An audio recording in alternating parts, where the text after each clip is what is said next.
আসসালামু আলাইকুম ওয়া রাহমাতুল্লাহি ওয়া বারাকাতুহু। আজকে আমরা অনার্স প্রথম বর্ষ ব্যবস্থাপনা বিভাগের বাজারজাতকরণ নীতিমালা সাবজেক্টের সাজেশন দেব। শেষ মুহূর্তের প্রস্তুতি কিভাবে নিবেন?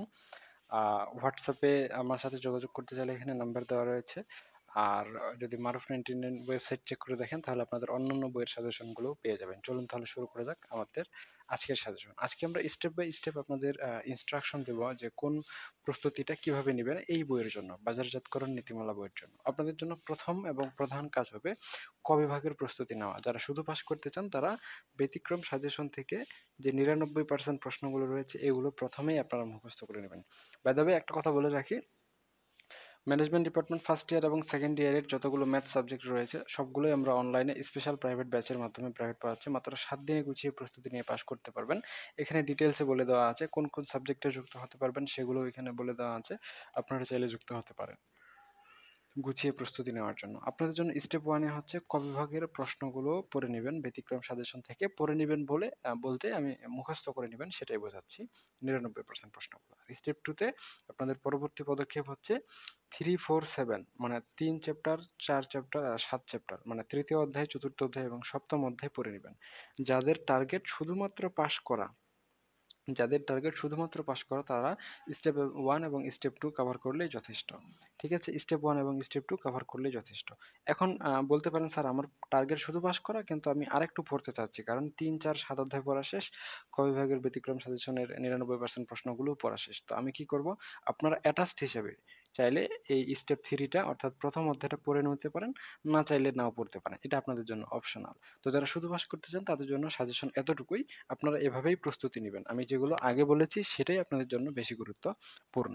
ঠিক আছে? এখন বলতে পারেন স্যার আমি তো ফার্স্ট ক্লাসের প্রস্তুতি নিচ্ছি।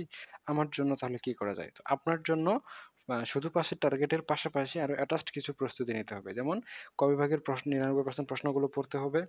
স্টেপ 1 এ, স্টেপ 2 তে 3, 4, 7 অধ্যায় পড়তে হবে। স্টেপ 3 তে আপনাকে অবশ্যই ১ অধ্যায় পড়তে হবে। পাশাপাশি স্টেপ 4 এ আপনাকে ৬ অধ্যায় পড়ে নিতে হবে। অর্থাৎ যারা কি বলে শুধু আ ফার্স্ট ক্লাসের প্রস্তুতি নিচ্ছেন তাদের জন্য স্টেপ 1 থেকে 4 পর্যন্ত আপনারা কভার করবেন। ঠিক আছে? এখন বলতে পারেন স্যার আমার তো এইগুলো শেষ। আচ্ছা, আ যারা ফার্স্ট ক্লাসের প্রস্তুতি নিচ্ছেন তারা স্টেপ 1 থেকে 4 অবশ্যই পড়বেন। তবে ক বিভাগে আপনারা অতিরিক্ত কিছু পড়বেন। সেটা হচ্ছে 99% প্রশ্নগুলোর সাথে ব্যতিক্রমে সাজেশনে যে 3 স্টার প্রশ্নগুলো ক বিভাগে রয়েছে সেগুলোও আপনারা মুখস্থ করে নিবেন। এর পরবর্তীতে যারা এ প্লাস পেতে চান তারা শুধু আরেকটা অধ্যায় অ্যাটাচড হিসেবে পড়ে নিবেন। আগেরগুলো সহ স্টেপ 1 থেকে 5 পর্যন্ত আপনারা পঞ্চম অধ্যায়টা পড়ে নেবেন।